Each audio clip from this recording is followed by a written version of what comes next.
London newsagents. We're going to spend most of today talking about Boris Johnson's appearance before the COVID inquiry. And I think it's fair to say that the most challenging bit for him may very well have been his opening line. I swear by Almighty God that the evidence I shall give shall be the truth, the whole truth, and nothing but the truth. It's John. It's Emily. It's Lewis. And it's 1 o'clock, lunchtime. There is a break at the COVID inquiry. And frankly, when we all came in this morning, we thought, well, there's only one show in town. It is going to be Boris Johnson virtually the whole episode. Except that in an hour's time, Suella Braverman is going to stand up in the Commons to make her resignation statement. And we have no idea whether she is just going to reiterate her excoriating resignation letter or she's going to out-excoriate it, if you can do such a thing. Because we have no idea. Hard to know how she goes over and above the last time, isn't it? Without just calling like Sunak really small or little or something. Or saying, Sunak, you've got to go. In which case... Yeah, that's true. In which case, we'll be turning the order round of this podcast. You'll never hear this. Yeah, you'll never hear this. We'll start with something much more dramatic. But as things stand, I guess we are going to start in the COVID inquiry. And the first thing I heard was Baroness Hallett saying, sit down, which gives you a sense of just how much tension there was. I thought she was talking in the to room. Johnson when she said it. Me too! You need to... No, you can't leave yet. You have to stay there. I thought he just tried to sneak. I know. We think he got there very early this morning. Yeah, hours before.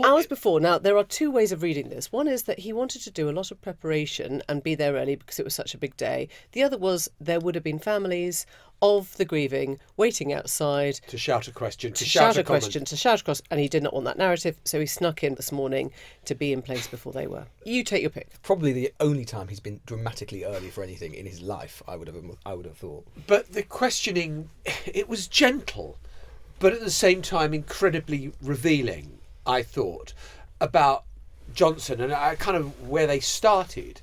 Can you just explain to us what happened to the WhatsApp messages that we seem to have lost between January 2020 and June, because they don't seem to be on your phone. Not that that's a crucial period. I mean, not that that's a crucial period. I'm sure there's a perfectly innocent explanation for it. And it was done in this way that you can... Well, let's hear now.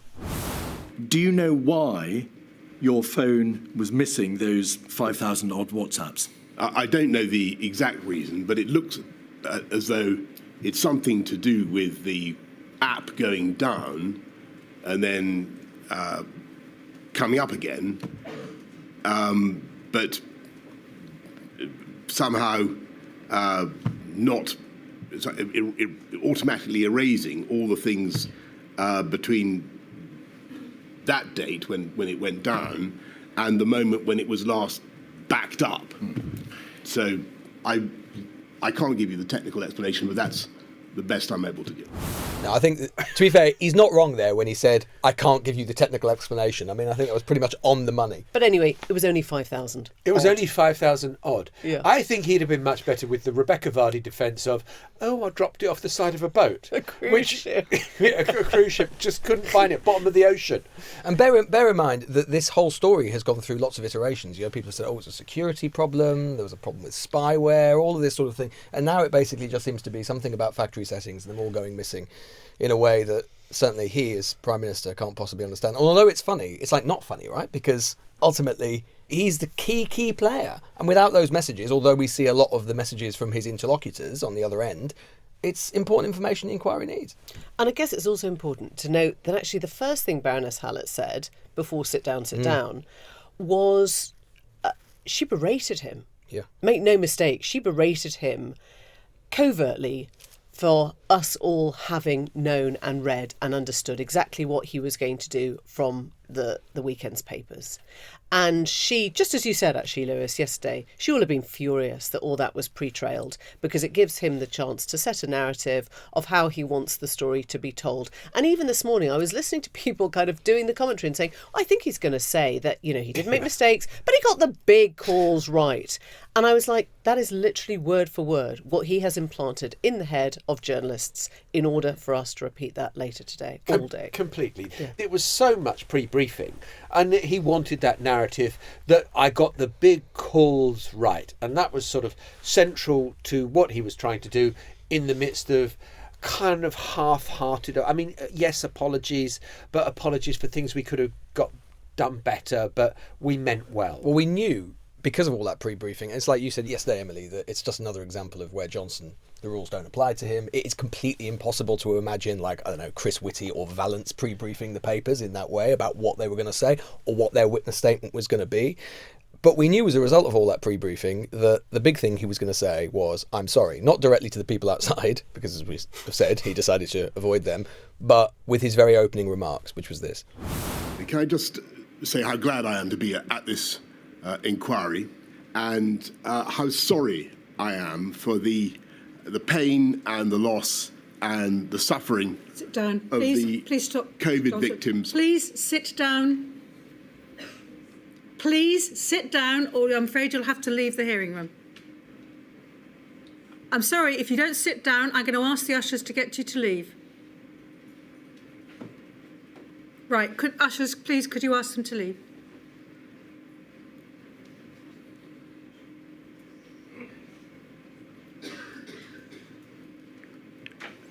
Could I say, by your leave, that I understand the feelings of these victims and their families, and I am deeply sorry for the pain and the loss and the suffering of those victims and their families.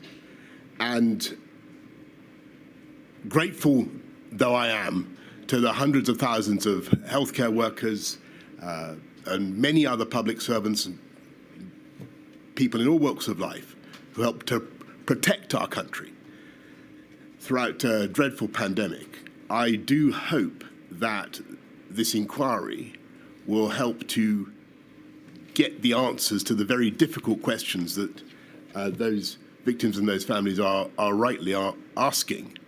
Yeah, so we knew that was coming, and we didn't know that the interruptions were going to come from, as we say, members of the public who had obviously decided to go in and to try and disrupt things. But this thing about the apology is really, really interesting, right? In a sense that Johnson obviously wants to get things off on a kind of note of contrition. But then when you listen to the actual evidence and the testimony he gives, it isn't exactly clear what he's apologising for. He's apologising in a sense for the fact the virus existed. Well, of course. And he's sorry that people died. Well, of course. No one would have wanted the virus to exist. You'd have to be a psychopath to not be sorry that people had died, because it's not clear exactly what, when he's constantly pressed by Hugo Keith, the KC, but what exactly is the mistake, he never really elucidates it. He always just says, well, with the benefit of hindsight this or the benefit of hindsight that. No, there was a distinction between hindsight mistakes and mistakes which were foreseeable at the time, and they chose to go down a different path. Yeah, completely. And I've heard him do it many times in the past, actually. I've always been struck by how able he is to say, well, the buck stops with me, well, I have responsibility. And it sounds as if you're going to get a mea culpa, and then you don't. And it goes back to the point you were making, which is, if you keep saying I got the big calls right, what you're really saying is, don't preoccupy yourself with the little details. I mean, a day here or there, a death here or there, a date here or there. Actually, I called it right. And I think that that is central, absolutely central to his narrative. Exactly as you said, Hugo Keith said, well, just explain what you're sorry for. And anyone who can't do that is offering sorry more as a form of sympathy than accountability. He's trying to give the impression of a mea culpa without doing a mea culpa. And I think that is kind of so unsatisfactory, because as we've kind of, Boris Johnson wants the headline to be, and if you look at some of the news websites, it is that Boris Johnson says sorry. And you think, oh, well, that's kind of that half. It's a perfect media headline. It's a perfect media headline for him. And the hope that, but for pesky podcasts like ours, sort of digging into the detail like of it. Scooby-Doo. Yeah, exactly. The armour head has been ripped off. Exactly. And we're going to say, look, there wasn't much of an apology. And the other impression that came over so clearly was that they were all over the place in the early weeks and the early months of this. And not only that, but the toxic environment in which all of this was being discussed and debated, and how everyone else thought everyone else was utterly useless and unfit for the job. Yeah, and there was a key exchange about this inevitably relating to Dominic Cummings in particular. Up to now, the inquiry has heard from official after official, from politician after politician, from people including, Sajid Javid, Helen McNamara, the former Deputy Cabinet Secretary, all sorts of people basically saying that there was a big problem with the culture that Dominic Cummings oversaw in Downing Street and for which Johnson was ultimately responsible as Prime Minister, a so-called toxic environment. Johnson was asked by the KC, Hugo Keith, about whether he was aware of this toxic environment and the fact that people literally didn't even want to go and work in Downing Street because of it. Johnson said he wasn't aware of it, but Hugo Keith had some evidence to suggest he might have been. Mark Sedwell, on the 2nd of July, WhatsApped you directly to say lots of top drawer people had refused to come because of the toxic reputation of your operation. I'm sorry. And that really kind of embodies a lot of the whole exchange of the day, right? Is that Johnson is presented with kind of quite clear, direct evidence about something, and Johnson's response is to say, well, I don't recall, or I don't remember, which was a pretty common 3 words that we heard through the course of the morning and early afternoon. You did get the one admission from him that there had been an overly male environment round the cabinet table. He didn't use the word toxic, but he did say, in hindsight, I regret that there wasn't a better gender balance. Maybe that is one of his offerings. The exchange that I thought was fascinating was when they were talking about how the UK performed vis-a-vis other countries in Europe or Western Europe. And what was really interesting was Boris Johnson, again, had briefed the line that we were kind of mid-table. And Hugo Keith would not let go of the fact that, in his words, the UK came below Italy, but we were the second worst. And it was really interesting to see this kind of pass-ag argument where neither side would back down. I guess you can go back to how the tables are read or how we interpret the excess death counting. But Hugo Keith, make no mistake, wanted Boris Johnson to be accountable for the fact that, in his words, we had the second highest death toll in Western Europe. The other bit of exchange, which I just thought kind of a fascinating glimpse, and it's probably accurate what Boris Johnson was saying, where he said a day doesn't go by where someone doesn't come into my office and call for the resignation of somebody else. Love and that. say I should be that job. And you just thought, Suella's oh my proving it God. today, I suppose. Yeah. And you just thought, oh my God, is it really the case that junior ministers are going in to see the Prime Minister and say, I should be Secretary of State and you ought to sack that who's doing the job at the moment? Genuinely, I'd be doing it much better Does than that happen there? I mean, do you think every Prime Minister is faced with... No. I right? can't believe it. I can't believe that in Blair's time or Theresa May's time or Gordon Brown's time, Well, people to be were fair, coming in. Blair was being faced with Gordon Brown saying, I think you that should you're sack useless. you. You should say yourself. Yeah. But this was one of the key bits of difference, right, in today, which is Johnson, when confronted with all of this evidence, which suggested that not only was there a toxic environment, but lots of officials actually thought many of the players were completely useless. I think in one sense, Boris Johnson actually responded to Cummings in a text exchange describing Matt Hancock, the health secretary, as completely useless, which just the Prime Minister talking about the health secretary in the middle of a pandemic, not completely ideal. But there was another message from, I think, Simon Case, who was permanent secretary at Number 10 at the time, saying that he'd never encountered a group of people who were so manifestly unable to run a country. Which is amazing that an official should say that. Johnson's response is to say, well, if you had WhatsApp messages from like the Thatcher administration or the Blair administration, you would get this sort of stuff. People would say this sort of stuff all the time. I don't know if you would have got officials describing Blair's Downing Street or Thatcher's Downing Street as useless. Maybe bad in different ways. I also think that it was interesting as well the way Johnson tried to spin that by saying that was because we've got people who are passionate and believe and they are so committed. Isn't it better that than everyone is tamely going along and not arguing for the points that they believe to be right? And I just thought, again, up to a point. It does sound, him trying to answer the point that the government was utterly dysfunctional. He seemed to be on really shaky ground, and the kind of you're just left with the Dominic Cummings metaphor of the shopping trolley that's got a wobbly wheel, or the Lee Kane line, which came right at the beginning of this round of the COVID inquiry, where he said he was deeply unsuited to this particular task. Johnson. Yeah. Lee Kane described Johnson as being the wrong Prime Minister for this time. I think in terms of the substance of where Hugo Keith was going, he kept on reminding Johnson that he hadn't attended any of the first 5 Cobra meetings. And again, there was this slight sleight of hand, but he'd go, of the Cobra meeting, which of course you didn't chair, which of course you weren't at, which of course you were absent from. It was fantastic trolling. But what he did bring up was the fact that Johnson had been late to understanding the gravity of this. And yes, presumably... I should have twigged earlier, he said. Twigged? If you're not in one of 5 Cobra meetings, maybe that is something that you're actually missing out on. And he tried to deny that he was being told by his advisors that COVID was serious in the early months of 2020. He's shown the message from early February in which his chief advisor says, now scientists are warning the virus was out of control and this could soon sweep the world. And Boris Johnson's response is, yeah, but we don't want to overreact. And again, he tried to make the case that, he was weighing up both things in each hand. But actually knowing what we know now suggests that he missed quite a lot of the detail of how serious it was. I'm going to do something I've very rarely done before, which is to talk about the smooth, good governance of Donald Trump's administration at the same time. But it was the 31st of January that they banned flights from China into the US because they were so alarmed at COVID coming in. We just thought that was racist at the time, didn't we? It was like, oh, another one of them. Well, you just thought... exactly. You thought that Trump was trying to kind of relitigate the trade battle with China in different ways. And this was his new way of getting... ban, a China ban. Exactly. Who's next? Exactly. But there you were at the end of January in Washington, D.C., with Trump announcing no more flights in from China.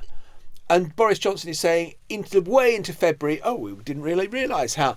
Well, in Washington, I think they did realise that it was pretty serious early on. I mean, I cannot get past Cheltenham. The sight of thousands of people in a tiny pen in 3 or 4 days.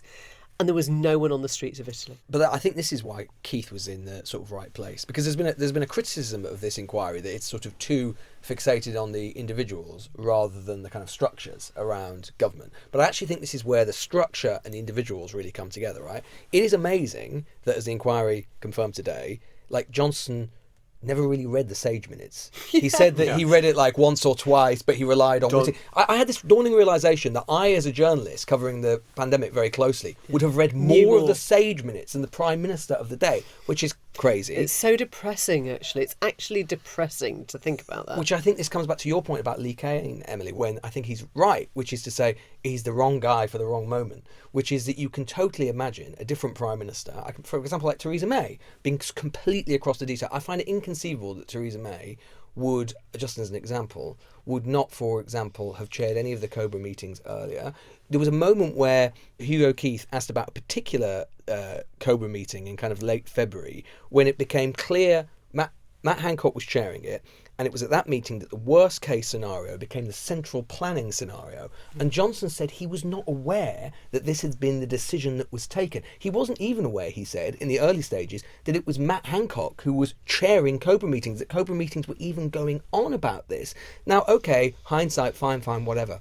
But at the same time, this is as we've already established, there were events going on in the world that might have made you think as Prime Minister that I should at least have half an eye, a tenth of an eye, on what is going on and what the machinery of government is doing to try and combat it. And this is where it comes together. Sorry, right? Doesn't Cobra mean emergency? I mean, isn't that essentially what a Cobra meeting is? It is an emergency meeting. So why wouldn't you, A, chair it, or B, be so across the detail, it's as if you hadn't missed a single word? That's the bit I can't believe, right? Because there are Cobra meetings which are chaired about relatively low-level things by not even just ministers, but officials. But not to be across the detail of it is the thing that I find amazing. But isn't that showing both the strength and weakness of Boris Johnson? The strength in good times, the absolute weakness in bad times, the boosterism. Oh, it's going to be all right, nothing to worry about. We're going to get through this. This is all a lot of stuff and nonsense. We don't need to be concerned, so I'll let Matt Hancock get on with it and I'll just stay away. Is that a strength? No, that's a weakness in tough times.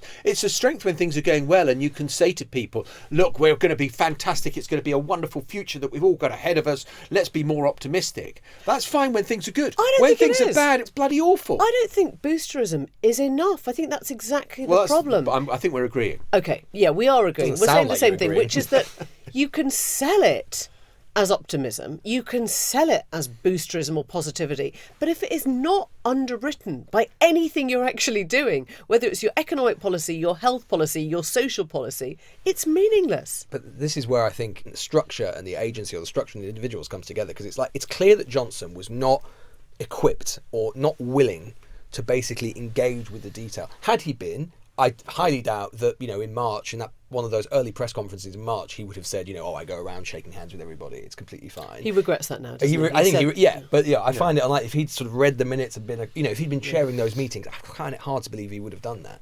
But also there is a question, and again, this is what Keith was, I think, trying to get at, is that, okay, we've got a bad actor or a bit of an incompetent actor.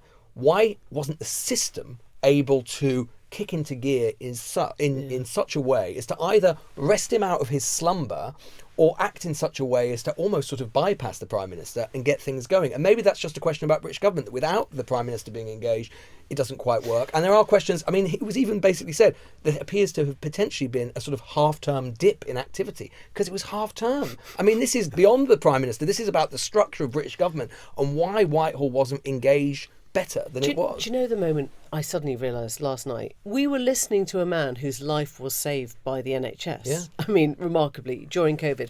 And when Boris Johnson was missing from those decisions, we as journalists were trying to ask pretty legitimate questions of the kind you've just raised. Who is now in charge? Is Dominic Raab making the decisions? Is Boris Johnson still trying to make them from a hospital bed? Who is actually in charge of the country? And it was astonishing how quickly we were pushed back, we were set down by those around him saying, now is not the time. Can you imagine a more irresponsible thing to respond to that question with than now is not the time? In other words, we're saying, who's actually in charge of the decisions that could be saving lives right now in this country? Oh, Emily, now is not the time. I think it's another corrective, though, to the narrative that the blob of the civil servants or the deep state in the US is running the country and making all the decisions. I think what this underlines is how central it is to have a Prime Minister engaged and on top of it to drive the machine, because the machine doesn't drive itself. And this is what we've seen in the state of preparedness. It was true in America too. In other things where Trump was actually having lauded the US administration, there were all sorts of areas where, I remember when the moment came and Fauci and all the medical experts are saying we should wear masks, and Trump is saying it's unpresidential. It just doesn't look good for the president to be wearing a mask, so he wouldn't. And that gave a message to millions of Americans: there's no point wearing a mask for safety reasons. And I just think it does show that you do need someone at the top who is taking the decisions. So you're saying if the Prime Minister was not taking decisions, the civil service wouldn't be running the show? They weren't, were they? They weren't gearing up for the state of preparedness that you needed to be in.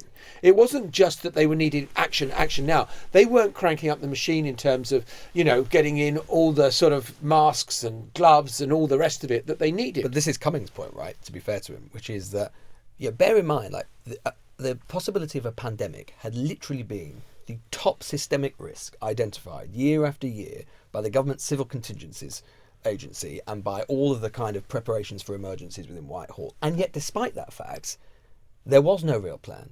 There was no real plan that could be put into action. You can get into an argument about, they thought it would be an influenza-type pandemic rather than the coronavirus one, but fundamentally, Whitehall and the British state was ill-prepared. And then you add on top of that a Prime Minister who, let's put it charitably, is not especially suited with his skill set to the needs of the moment, and you end up in the situation that we were in. We'll be back, as promised, with a bit of Suella after the break. It is 90 minutes of waiting later. We finished recording Boris Johnson. We all hung around dutifully for what we thought was going to be. We've had to talk to each other in a friendly way, kind of passing the time. John Sopel's normally out the door at 1:30. Yep. No popcorn but wine gums. And we were waiting for what we thought might be the most explosive part of the day. Yeah. And to be fair, we weren't alone. There's a lot of comments, a lot of political curiosity about what Suella was about to say in the House. Was she going to talk about the letters being put in against Rishi Sunak? Apparently there are more. Was she going to call for him to go? Was she going to call to leave the European Convention on Human Rights? In the end, nada. No. I was in the Commons for when Geoffrey Howe delivered his absolutely devastating resignation speech that kind of toppled Thatcher ultimately, and it was electric, the atmosphere in there. It wasn't that today. And it was a bit of a call to arms. It was a bit of a call to the government to come up with some legislation to stop the small boats, and summoning her inner Elvis Presley. Suella Braverman said, "It's now or never." The Conservative Party faces electoral oblivion in a matter of months if we introduce yet another bill destined to fail. Do we fight for sovereignty, or do we let our party die? Now, I may not have always found the right words in the past, Madam Deputy Speaker, but I refuse to sit by and allow us to fail. The trust that millions of people placed in us cannot be discarded as an inconvenient detail. If we summon the political courage to do what is truly necessary, difficult though it may be, to fight for the British people, we will regain their trust. And if the Prime Minister leads that fight, he has my total support. It was less of a resignation statement and more just a bit of personal manifesto, I thought, of kind of the policy that needs to happen. It wasn't an explanation of why she'd left the government.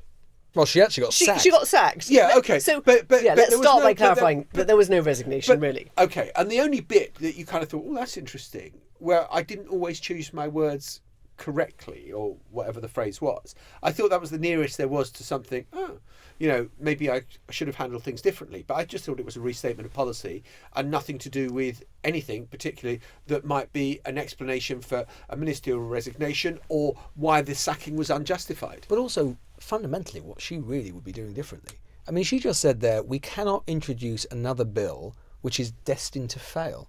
She was the one who oversaw and introduced and indeed got to royal assent the Illegal Migration Now Act through Parliament. Was it destined to fail? Did she know that when she was Home Secretary and she was overseeing it? The only thing is, I mean, in terms of the future for Sunak, is that she was flanked by a not inconsiderable number of Tory MPs on the right of the party. We knew it anyway, but she is the leader of that faction now. And they are going to introduce this emergency legislation. And as we were saying yesterday, it is going to be really difficult in terms of keeping the coalitions together of the Tory party, to keep the numbers together, to get it through. So Sunak is once again setting himself up potentially to fail. Unless there was something that we didn't hear in that speech, which was actually a trigger to other people to take action. Whether it's, we were expecting a potential resignation from Robert Jenrick, who has been her sheep in this one, or whether it was other MPs who might be handy in letters. I suppose the thing is that the Tories do have a migration problem. They have an illegal migration, so-called problem. But what they're actually doing is talking themselves into even greater problems. I mean, there is a different story that you can tell, which Sunak does try to tell sometimes, which is, yes, the numbers of small boats have come down. That in a post-pandemic situation, they did have to increase migration, even if they say it's temporary and we're going to now decrease it. But instead, they are talking it up and talking it up and talking it up and basically setting themselves up to fail overall, just in the same way that the Rwanda policies we were saying yesterday has become this weird litmus test for kind of conservative virility. I think this was a here today, gone tomorrow resignation statement. It's not a call to arms. It doesn't seem. It's a call to arms to the Conservative Party about what it needs to do as a whole. Maybe it's a prelude to legislation that she knows will be a sad compromise. And then she said, well, I did warn you, and now we need to, change leader, or now we need to kind of do something radical. Guys, I think we just have to face it. Suella is actually not that important to the state of British politics as she was right now. She might come back, she might develop that, but right now, she isn't. But you do kind of increasingly get the sense, I've been thinking about it a lot in the last couple of days, that Sunak does increasingly feel like he may be, particularly if this legislation goes wrong, if he can't get the tribes to coalesce, if he loses the majority, as we were saying yesterday, that he may end up being susceptible to a challenge. That seems kind of crazy on one level, to have another leadership election, another prime minister. But the Tories, I mean, Suella is right about one thing. They are facing electoral oblivion. Today is the 2-year anniversary of the last time the Tories were ahead in a single poll. And they are so languishing so far at the bottom. I don't think actually Westminster has quite woken up to just how big a hole they're in. And that will destabilise his position more and more if he cannot even begin any sort of recovery. I was told by somebody very close to Number 10 last night, they're on course for their worst result ever, ! If that's true, then why wouldn't you roll the dice? Yeah. What have you actually got to lose? A bit of pride, a few grumbles. But actually, if you think that you are walking towards utter disaster, why wouldn't you do whatever you could I the last think months the you've got? British people would be seething.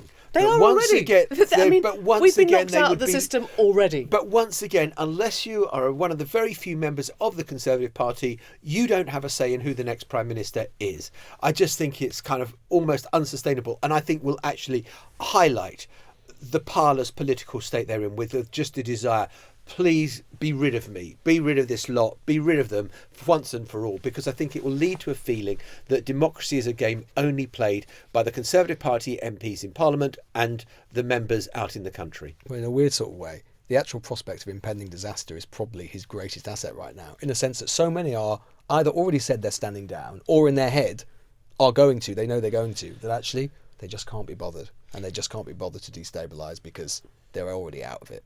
We're in danger of recording another podcast right now. Wouldn't be the first time.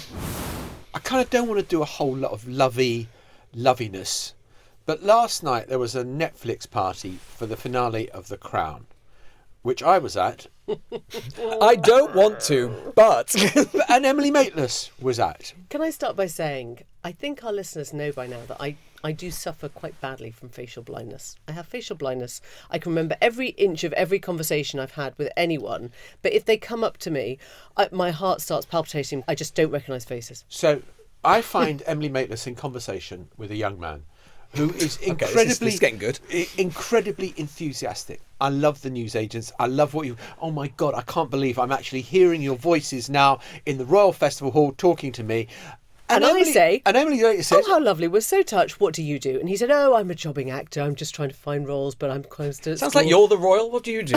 A little bit. What do you do? And he said, Lady he said, Maitlis. "I'm a jobbing actor." And I said, "Oh, lovely, anything that I would have seen you in." And he went, "Oh, The Crown. I'm The thing you're Prince at." William, my name's Rufus." And I was like, oh, God, I should have got that. I'm so sorry. Rufus was a delight, just fantastic. But Brilliant. the moment where that is revealed in the conversation, I mean, my grin could not have been wider when Maitlis has done it yet again. What might I have seen you in? Oh, The You Crown? didn't do it to Imelda Staunton, did you, by any chance? I didn't. We were at the Crown finale, so it should have been a kind of giveaway. I mean, normally I'm quite good at picking up the verbal Posh-looking hints. lad. Who do you think it is? Look, no offence, Rufus. I'm starting to think that wherever we send you, I think we need, you know the thing that politicians have where they have a crib sheet, grid. the faces, the Oh, yeah. grid. Yeah. That's what we need. Yeah. Young Gabriel can start doing it for you. Yes, I'd like that. Yeah. Anyway, Rufus, if you're listening, this is for you. Yeah. With love from the newsagents, all three of us this time. Bye. Bye-bye, Rufus.